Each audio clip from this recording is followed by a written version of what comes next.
Did you know, in 2004, two college friends started a small online bookstore in a cramped garage. They had no idea it would change the way the world shopped. At first, sales were slow, and critics laughed at the idea that people would buy books online.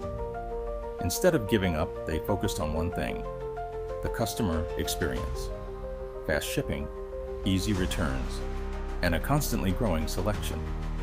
Slowly, customers started trusting them, and the orders began to multiply. Within a few years, the company expanded beyond books into everything from electronics to groceries. Today, that small garage startup is a global e-commerce giant, proving that innovation, persistence, and a relentless focus on the customer can turn a tiny idea into a worldwide phenomenon. Subscribe for more daily content because